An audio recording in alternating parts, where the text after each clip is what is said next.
Hey guys, Thunder E here and welcome to another battle vid. This one is between the Galaxy S23 Ultra and the iPhone 14 Pro Max to find out which is the best smartphone out of the two. Now, if you join us for the very first time, we do videos like this and more. So go ahead and smash that subscribe button, notification icon to get notified about more videos just like this. Now, in terms of hardware, both of them are gorgeous looking devices. The Galaxy display is 6.8 inches with a max nit brightness at 1750, same as last year. The iPhone beats in this category at 2000 in direct sunlight, but they are both lovely displays. Similarities also include 120 Hz refresh rate for both displays, as well as also a variable refresh rate or adaptive refresh rate, if you will. So that's pretty nice there with these devices. Now let's look at the camera. Camera housing has 4 cameras for the Galaxy, 3 for the iPhone. iPhone has a whopping 48 megapixel sensor. The Galaxy comes with a staggering 200 megapixel sensor at the back of the device. Now, when it's talking about lenses, the iPhone does have ultra wide and a telephoto. The Galaxy does come with 3 others, 2 telephotos, one 10 megapixels, one's 10 periscopic, and also a 12 megapixel ultra wide. Now this brings us to the camera and what we can expect from them. Now I don't do camera comparisons, so if you want a full detail, definitely go check out Danny Wingate or of course Super Saf to find out more intricacies about that. What I will do is show you some of the images and stuff that I've captured, and I'll talk about one section after we complete this, which is of course the battle between Super Steady and of course action mode. God, Brandon, Danny, John. So like we're here and look at that thing, it's blown out on the iPhone. But anyway, let's talk about the comparison between darkness and light.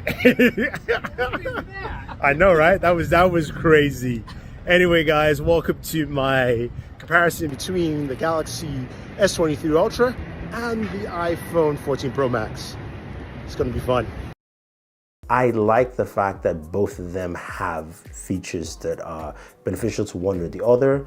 But when it comes to Super Steady versus action mode, Samsung has gone ahead and improved that quietly, matching almost similar resolution to the iPhone at QHD at 60 frames per second and defaults to initial shooting at ultra wide and then into, of course, 1x. I think the Galaxy has caught up. It is much better on ultra wide. It's maybe not as good as the iPhone using the main sensor, but let me know your thoughts on that section.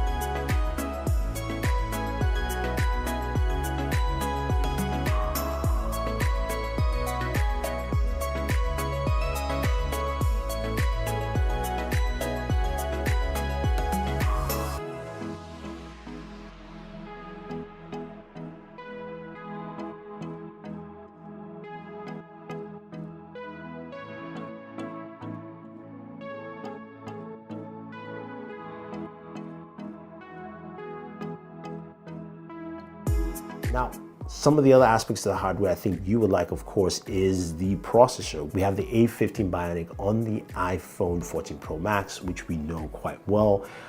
And we now have the brand new Snapdragon 8 Gen 2 for Galaxy on the Galaxy S23 Ultra. Now, in terms of benchmarks and Geekbench scores, you guys want to see that. And this is where the iPhone wins on a yearly basis, and it continues. You can see higher scores in single core and multi-core for the iPhone compared to the Galaxy. The Galaxy gets close in single core, but not as close in multi-core. And then when we go to compute, the Galaxy is behind by about 5,000 points, if you will. But what does that mean in translation with all these high numbers, all right, for our gaming experience? And this is where we go into games. Now, we played a lot of games on both devices, and I just did a gaming video on the Galaxy S23 Ultra, so check that for full gaming details. So we'll go with each game, starting off with Call of Duty Mobile. Now, COD Mobile on the iPhone, you can play at actual medium, ultra max settings, which I figured would give me, 89 89 frames per second, while of course on the Galaxy you can only do that on low with the max setting there. Now, what you actually get in performance is quite different. For the iPhone, I'm getting 60 frames per second. It stayed at 60. I tried everything and it stayed at 60. While the Galaxy did 89 frames per second, so there's a difference there. Now, not sure why that's the case. It might be a software thing, but I wanted to just kind of leave that for you. Now, moving over to PUBG, Smooth Extreme for both devices played at 60 frames per second. Ultra HD Extreme for both devices played at 60 frames per second. And when we went over to Ultra HD Ultra, this is where the iPhone had a little edge here, going up to 48 and kind of averaging out of 45 frames per second. The Galaxy was still at 40. Maybe it's a software update, but the iPhone has the edge here. Apex Legends for both devices played pretty well. Ultra HD Ultra, 60 frames per second, so it's very, very solid. Now, rounding it up, of course, is Genshin Impact, which we expected to see some differences. The iPhone last year didn't do as well, but of course, it's been updated to the latest software, and here we saw some huge improvements. The iPhone did a solid 59 frames per second, all the way for 30 minutes. So that was very, very good. Now, moving over to the Galaxy, we just did our Galaxy video, and in that video, I showed you 55 frames per second. And some of you are like, well, you know what, turn this off, turn that off. So I went and redid it again a couple of times before this video. I didn't turn off GOS. I actually kept it the same. I just ran it again, and I got 60 frames per second for 30 minutes of gameplay. So the Galaxy S23 Ultra, yes, can do 60 frames per second with the Snapdragon 8 Gen 2 for Galaxy. Just want to put that out there for you guys.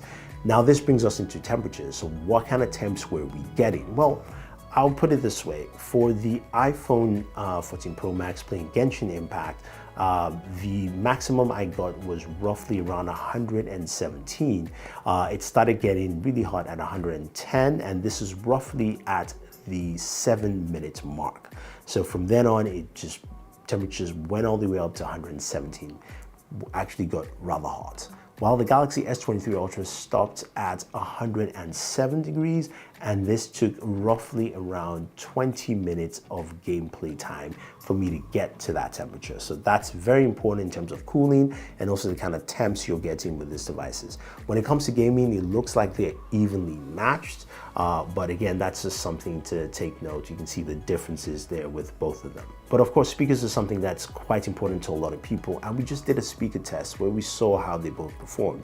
I think the iPhone did a really good job, and that's my pick. Some people think it's the Galaxy, but go ahead and check that video and make your decision for yourself, because I think it's really close within the speaker environment for both devices. All right, so let's wrap this up with a few miscellaneous things with both devices that are very unique to them. Now, the iPhone has Face ID, and that works pretty fast, but of course, it also works with a mask now as well. So if you're looking for security measures and how quick it is to access your device, Face ID works very well.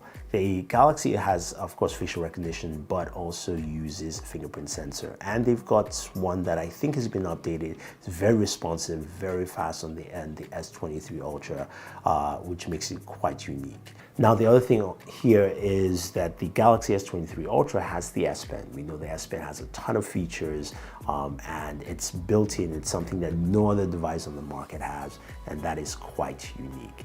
Another feature I like on the Galaxy is the brand new Expert RAW, and it has a ton of features here. So you've got the multiple exposure capture. You can also capture at 12 megapixels, 50, and then 200 megapixels. But one that I do like is the astrophotography, which you would need a tripod to actually mount this on, but you do have something called Sky Guide. This is something I have not found on any device. If I'm wrong, guys, let me know. But you can hide or show, and what it does when you hit show, it shows you where the stars are. So if you're looking for a certain constellation or cluster of stars, you can actually look for it using AI mapping and go ahead and take your picture, and you should be able to get the constellation you're looking for. That's actually pretty cool advancement for astrophotography. So what do I think? I think honestly both devices are evenly matched.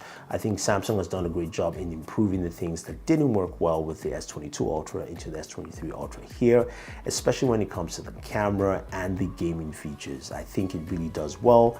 I give the Galaxy the slight edge on gaming for me just because of those temperatures and staying cooler for much longer periods of time. But I want to know what you think. Which do you think is the better device here, and which do you think handles any of these departments well? Leave your thoughts down below. If you also want to pick up either the iPhone 14 Pro Max or the brand new Galaxy S23 Ultra, use my link down below in the description. I do have a link, a custom link that will give you $150 credits to purchasing your S23 Ultra. So leave your thoughts down below and always enjoy your entertainment.